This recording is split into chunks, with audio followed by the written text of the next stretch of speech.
ന്യായാധിപന്മാർ അധ്യായം 1. യോശുവയുടെ മരണത്തിന് ശേഷം കാനാൻ നിവാസികളോട് യുദ്ധം ചെയ്യാൻ തങ്ങളിൽ ആരാണ് ആദ്യം പോകേണ്ടതെന്ന് ഇസ്രായേൽ ജനം കർത്താവിൻ്റെ സന്നിധിയിൽ ആരാഞ്ഞു. കർത്താവ് പറഞ്ഞു, യൂദ ആദ്യം പോകട്ടെ. ഇതാ, ഞാൻ ആ ദേശം അവനെ ഏൽപ്പിച്ചു കൊടുത്തിരിക്കുന്നു. യൂദ സഹോദരനായ ശിമെയോനോട് പറഞ്ഞു, എനിക്ക് നിശ്ചയിക്കപ്പെട്ടിരിക്കുന്ന പ്രദേശത്തേക്ക് എന്നോടുകൂടെ വരിക. കാനാന്യരോട് നമുക്ക് പോരാടാം. നിനക്ക് നിശ്ചയിക്കപ്പെട്ടിരിക്കുന്ന ദേശത്തേക്ക് ഞാനും നിന്നോടുകൂടെ പോരാം. ശിമെയോൻ അവനോടുകൂടെ പുറപ്പെട്ടു. യൂദ യുദ്ധം ചെയ്തു. ദൈവം കാനാന്യരെയും പെരീസ്യരെയും അവരുടെ കയ്യിൽ ഏൽപ്പിച്ചു. അവർ 10,000 പേരെ ബസേക്കിൽ വെച്ച് പരാജയപ്പെടുത്തി. ബസേക്കിൽ വെച്ച് അദോണി ബസേക്കിനോട് അവർ യുദ്ധം ചെയ്തു. കാനാന്യരെയും പെരീസ്യരെയും പരാജയപ്പെടുത്തി. അദോണി ബസേക്ക് പലായനം ചെയ്തു. അവർ പിന്തുടർന്ന് അവനെ പിടിച്ച് കൈകാലുകളുടെ പെരുവിരലുകൾ മുറിച്ചു കളഞ്ഞു. അദോണി ബസേക്ക് പറഞ്ഞു, കൈകാലുകളുടെ പെരുവിരലുകൾ ഛേദിക്കപ്പെട്ട 70 രാജാക്കന്മാർ എൻ്റെ മേശയ്ക്ക് കീഴിലെ ഉച്ഛിഷ്ടം പെറുക്കി തിന്നിരുന്നു. ഞാൻ അവരോട് ചെയ്തതുപോലെ തന്നെ ദൈവം എന്നോടും ചെയ്തിരിക്കുന്നു. അവർ അവനെ ജെറൂസലമിൽ കൊണ്ടുവന്നു. അവിടെ വെച്ച് അവൻ മരിച്ചു. യൂദാ ഗോത്രക്കാർ ജെറൂസലേമിന് എതിരായി യുദ്ധം ചെയ്ത് അത് പിടിച്ചടക്കി അതിലെ നിവാസികളെ വാളിനിരയാക്കുകയും നഗരത്തിന് തീ വയ്ക്കുകയും ചെയ്തു. അതിനുശേഷം യൂദാ ഗോത്രം നെഗബിൽ മലയോരങ്ങളിലും താഴ്വരകളിലും താമസിച്ചിരുന്ന കാനാന്യരോട് യുദ്ധം ചെയ്യാൻ പുറപ്പെട്ടു. ഹെബ്രോണിൽ താമസിച്ചിരുന്ന കാനാന്യരോട് അവർ യുദ്ധം ചെയ്തു. ഹെബ്രോൺ പണ്ട് കിര്യാത്തർബ എന്നാണ് അറിയപ്പെട്ടിരുന്നത്. അവർ ഷെഷായി, ആഹിമാൻ, തൽമായി എന്നിവരെ പരാജയപ്പെടുത്തി. പിന്നീടവർ ദബീർ ദേശക്കാരോട് യുദ്ധം ചെയ്തു. ദബീറിൻ്റെ പഴയ പേര് കിര്യാത്ത് സേഫർ എന്നായിരുന്നു. കാലബ് പറഞ്ഞു, കിര്യാത്ത് സേഫർ ആക്രമിച്ച് കീഴടക്കുന്നവന് ഞാൻ എൻ്റെ മകൾ അഹസായെ ഭാര്യയായി നൽകും. കാലബിൻ്റെ ഇളയ സഹോദരനായ കെനാസിൻ്റെ പുത്രൻ ഒത്നിയേൽ ദേശം പിടിച്ചടക്കി. കാലബ് അഹസായെ അവന് ഭാര്യയായി കൊടുക്കുകയും ചെയ്തു. അവൾ ഒത്നിയേലിൻ്റെ അടുത്ത് ചെന്ന് തൻ്റെ പിതാവിനോടൊരു വയൽ ആവശ്യപ്പെടാൻ അവനെ നിർബന്ധിച്ചു. അവൾ കഴുതപ്പുറത്ത് നിന്ന് ഇറങ്ങവേ കാലബ് അവളോട് ചോദിച്ചു, നീ എന്താണ് ആഗ്രഹിക്കുന്നത്? അവൾ പറഞ്ഞു, എനിക്കൊരു സമ്മാനം തരിക. നഗബിലാണല്ലോ എന്നെ പാർപ്പിച്ചിരിക്കുന്നത്. അതുകൊണ്ട് ഏതാനും നീർച്ചാലുകളും എനിക്ക് തരിക. കാലബ് അവൾക്ക് മലയിലും താഴ്വരയിലും നീർച്ചാലുകൾ വിട്ടുകൊടുത്തു. മോശയുടെ അമ്മായിയപ്പനായ കേന്യൻ്റെ പിൻഗാമികൾ യൂദാ ഗോത്രക്കാരോടുകൂടെ ഈന്തപ്പനകളുടെ നഗരത്തിൽ നിന്ന് നെഗബിൽ ആരാധന സമീപമുള്ള യൂദാ മരുഭൂമിയിലേക്ക് പോയി. അവർ അവിടെ എത്തി അവിടുത്തെ ജനങ്ങളോടൊത്ത് ജീവിച്ചു. അതിനുശേഷം യൂദാ സഹോദരനായ ശിമെയോനോടൊത്ത് പുറപ്പെട്ടു. സേഫാത്ത് നിവാസികളായ കാനാന്യരെ പരാജയപ്പെടുത്തി നിശേഷം നശിപ്പിച്ചു. അങ്ങനെ ആ പട്ടണത്തിന് ഹോർമ എന്ന് പേര് ലഭിച്ചു. ഗാസ, അഷ്കലോൺ, എക്രോൻ എന്നിവയും അവയുടെ പ്രാന്തപ്രദേശങ്ങളും യൂദാ കൈവശപ്പെടുത്തി. കർത്താവ് യൂദായോടുകൂടെ ഉണ്ടായിരുന്നു. അവർ മലമ്പ്രദേശങ്ങൾ കൈവശമാക്കി. പക്ഷേ താഴ്വര നിവാസികൾക്ക് ഇരുമ്പ് രഥങ്ങൾ ഉണ്ടായിരുന്നതിനാൽ അവരെ തുരത്താൻ അവർക്ക് കഴിഞ്ഞില്ല. മോശ പറഞ്ഞിരുന്നതുപോലെ ഹെബ്രോൺ കാലബിന് കൊടുത്തു. അവിടെ നിന്ന് അനാക്കിൻ്റെ 3 പുത്രന്മാരെ അവൻ പുറത്താക്കി. ബെഞ്ചമിൻ്റെ ഗോത്രക്കാർ ജെറൂസലം നിവാസികളായ ജബൂസ്യരെ പുറത്താക്കിയില്ല. അതിനാൽ ജബൂസ്യർ ബെഞ്ചമിൻ ഗോത്രക്കാരോടൊപ്പം ജെറൂസലമിൽ ഇന്നും താമസിക്കുന്നു. ജോസഫിൻ്റെ ഗോത്രം ബഥേലിനെതിരെ പുറപ്പെട്ടു. കർത്താവ് അവരോടുകൂടെ ഉണ്ടായിരുന്നു. അവർ ബഥേൽ ഒറ്റുനോക്കാൻ ആളയച്ചു. ലൂസ് എന്നാണ് ഈ നഗരം അറിയപ്പെട്ടിരുന്നത്. നഗരത്തിൽ നിന്ന് ഒരാൾ വെളിയിലേക്ക് വരുന്നത് ചാരന്മാർ കണ്ടു. അവർ അവനോട് പറഞ്ഞു, നഗരത്തിലേക്കുള്ള വഴി ഞങ്ങൾക്ക് കാണിച്ചു തരിക, എങ്കിൽ നിശ്ചയമായും ഞങ്ങൾ നിന്നോട് ദയാപൂർവം വർത്തിക്കും. അവൻ അവർക്ക് നഗരത്തിലേക്കുള്ള വഴി കാണിച്ചു കൊടുത്തു.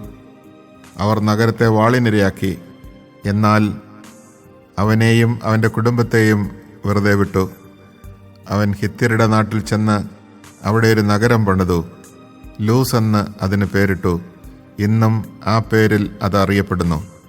ബേത്ഷയാൻ, താനാക്ക്, ദോർ, ഇബ്ലയാം, മെഗിദോ എന്നീ പട്ടണങ്ങളിലെയും അവയുടെ ഗ്രാമങ്ങളിലെയും നിവാസികളെ മനാസെ പുറത്താക്കിയില്ല. കാനാന്യർ ആ ദേശത്ത് തുടർന്നും ജീവിച്ചു പോന്നു. ഇസ്രായേൽക്കാർ പ്രബലരായപ്പോൾ കാനാൻകാരെ കൊണ്ട് അടിമവേല ചെയ്യിച്ചു. അവരെ തീർത്തും പുറത്താക്കിയില്ല. എഫ്രായിം ഗോത്രം ഗസ്സർ നിവാസികളായ കാനാന്യരെ പുറത്താക്കിയില്ല. അതുകൊണ്ട് കാനാൻകാർ ഗസ്സറിൽ അവരുടെ ഇടയിൽ താമസിച്ചു. സെബുലൂൺ ഗോത്രം കിത്രോൻ, നഹലോൽ എന്നീ നഗരങ്ങളിലെ നിവാസികളെ പുറത്താക്കിയില്ല. കാനാൻകാർ അടിമകളായി അവരുടെ ഇടയിൽ ജീവിച്ചു. അക്കോ, സീദോൻ, അഹലാബ്, അക്സിബ്, ഹെർബ, അഫീഖ്, റഹോബ് ഇവിടങ്ങളിലെ നിവാസികളെ ആഷേർ പുറത്താക്കിയില്ല. അങ്ങനെ ആഷേർ ഗോത്രക്കാർ തദ്ദേശവാസികളായ കാനാന്യരുടെ ഇടയിൽ ജീവിച്ചു. ബേത് ഷെമെഷിലെയോ ബേത് ഹനാത്തിലെയോ നിവാസികളെ നഫ്താലി ഗോത്രം പുറത്താക്കിയില്ല. അവർ തദ്ദേശവാസികളായ കാനാൻകാരുടെ ഇടയിൽ താമസിച്ചു. ബേത് ഷെമെഷിലെയും ബേത് ഹനാത്തിലെയും നിവാസികൾ അവർക്ക് അടിമകളായി തീർന്നു. അമോര്യർ ദാൻ ഗോത്രത്തെ മലമ്പ്രദേശത്തേക്ക് തള്ളിവിട്ടു. താഴ്വരയിലേക്ക് നീങ്ങുന്നതിന് അവരെ അനുവദിച്ചില്ല. അമോര്യർ ഹാർഹറസലും അയ്യാലോണിലും ഷാൽബീമിലും താമസം തുടർന്നു. എന്നാൽ ജോസഫിൻ്റെ ഗോത്രം അവരുടെ മേൽ ശക്തിപ്പെട്ടു. അവർ അടിമകളായി തീർന്നു. അമോര്യരുടെ അതിർത്തി സേല മുതൽ മുകളിലേക്ക് അക്രാബീം കയറ്റം വരെ ആയിരുന്നു. The Book of Judges, Chapter 1. After the death of Joshua, the Israelites consulted the Lord, asking, "Who shall be first among us to attack the Canaanites and do battle with them?" The Lord answered, "Judah shall attack. I have delivered the land into his power." Judah then said to his brother Simeon, "Come up with me into the territory allotted to me, and let us engage the Canaanites in battle. I will likewise accompany you into the territory allotted to you." So Simeon went with him. When the forces of Judah attacked, the Lord delivered the Canaanites and Perizzites into their power, and they slew 10,000 of them in Bezek. It was in Bezek that they came upon Adoni-Bezek and fought against him. When they defeated the Canaanites and Perizzites, Adoni-Bezek fled. They set out in pursuit, and when they caught him, cut off his thumbs and his big toes. At this, Adoni-Bezek said, 70 kings with their thumbs and big toes cut off used to pick up scraps under my table. As I have done, so has God repaid me. He was brought to Jerusalem, and there he died.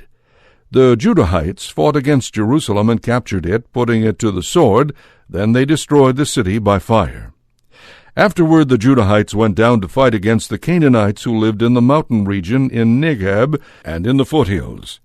Judah also marched against the Canaanites who dwelt in Hebron, which was formerly called Kiriath Arba, and defeated Sheshai, Ahiman, and Talmai.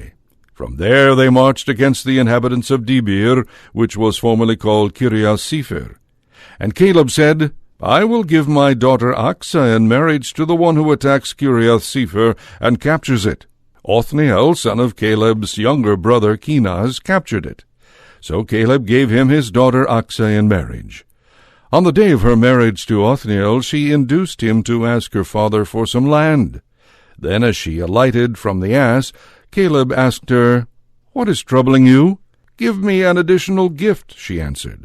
Since you have assigned land in the Negeb to me, give me also pools of water."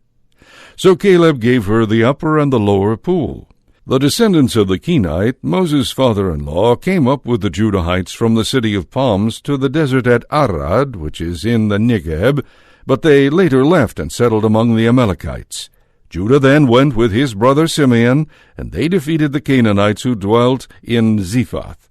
After having doomed the city to destruction, they renamed it Hormah. Judah, however, did not occupy Gaza with its territory, Ashkelon with its territory, or Ekron with its territory. Since the Lord was with Judah, he gained possession of the mountain region.